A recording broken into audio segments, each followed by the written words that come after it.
Hi everyone, it's lovely to speak to you again. It's Lucy here from Christ the Rock Yates. We've been spending the last few thoughts for the day looking at Micah, which is a smaller book from the Bible and perhaps lesser known, but this particular verse is quite well known. It's where Micah the prophet spoke these particular words to the Israelites.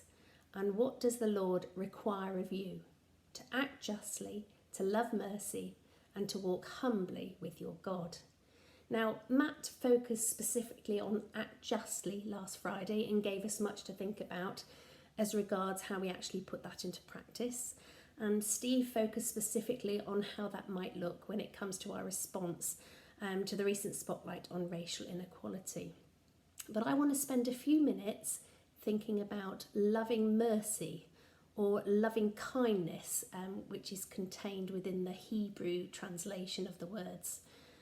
It's very easy sometimes to consider a verse from the Bible out of its context, but you do risk losing the meaning and intention that way. And it's easy sometimes to feel that the time and the culture in which Micah was living during the 8th century BC would be completely unrelatable to us today.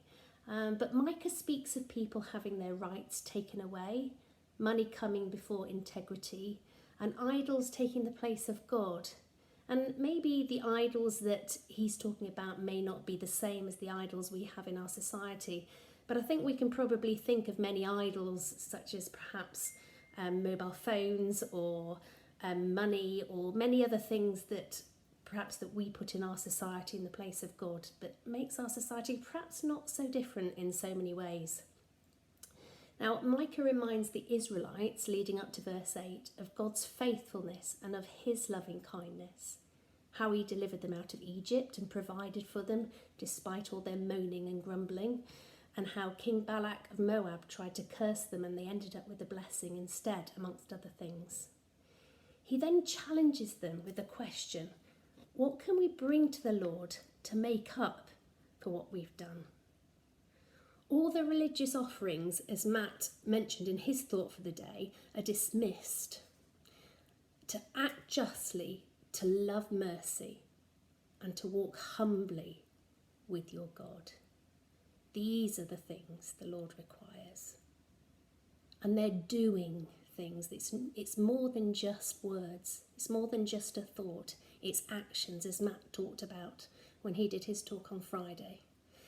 And I think there's another thing that's really important at this point is to remind ourselves that we don't have to earn God's love. Sometimes it's easy to hear the word, I think, require, and to think it's something that we need to do to earn approval or to earn God's love. So I just want to say at this point and read from what the Apostle Paul says in 2 Corinthians chapter 5. He says, whatever we do, it is because Christ's love urges us on. Since we believe that Christ died for everyone, we also believe that we have all died to the old life we used to live.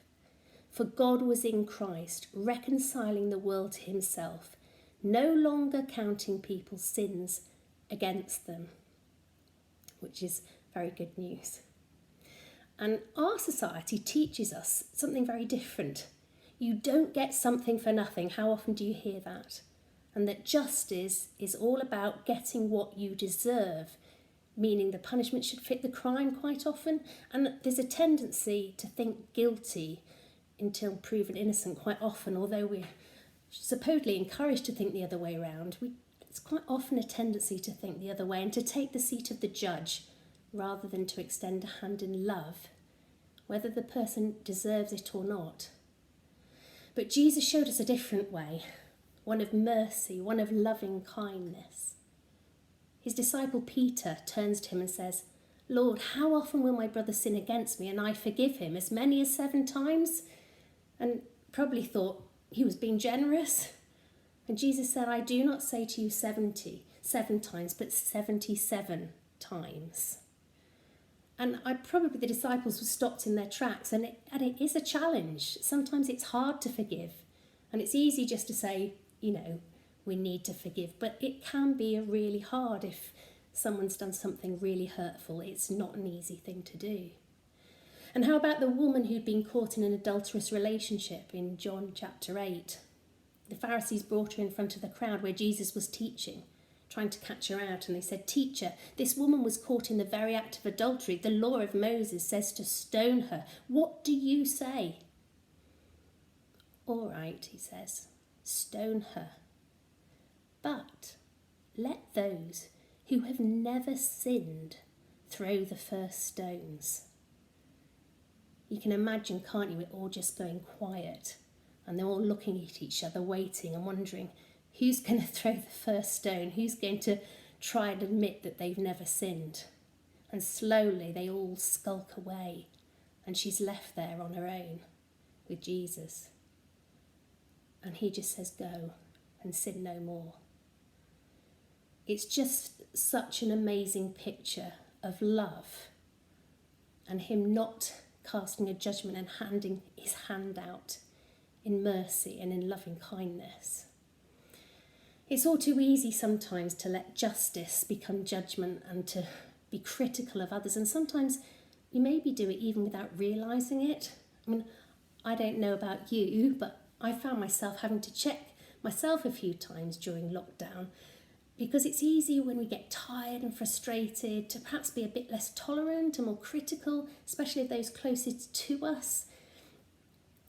But sometimes as we demonstrate loving kindness and forgiveness to one another, that gift comes back in full measure, pressed down, shaken together to make room for more and running over, as Jesus says in Luke chapter 6. See, God knows what is good for us, just as any good father desires to give good gifts. And those things he asks of us aren't rules and regulations, but they're about bringing good. It's about bringing good into our lives, about bringing fruit into our lives. And in Micah 6, God's faithfulness was a reminder to the Israelites. And God's continued faithful to us is demonstrated radically in the life of Jesus, when he chose to take the path which led to the cross, and it urges us to follow in the same way. We are unconditionally loved and completely accepted in that same way, regardless of any mistakes we have made, because of the faithfulness of Jesus. Understanding the reality of that love as we continue on life's journey will help us to forgive when it's difficult, and to be more aware when we are being critical or judging others. So I want to end by praying for us all. I want to pray that God will help us to love mercy when we are finding it hard to forgive. To love mercy when we are feeling critical or judgmental. To love mercy when it means standing up for the vulnerable and marginalised.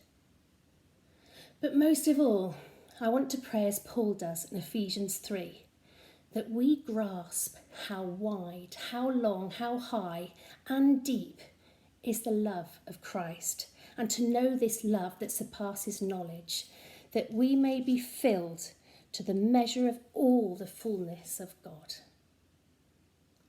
Amen.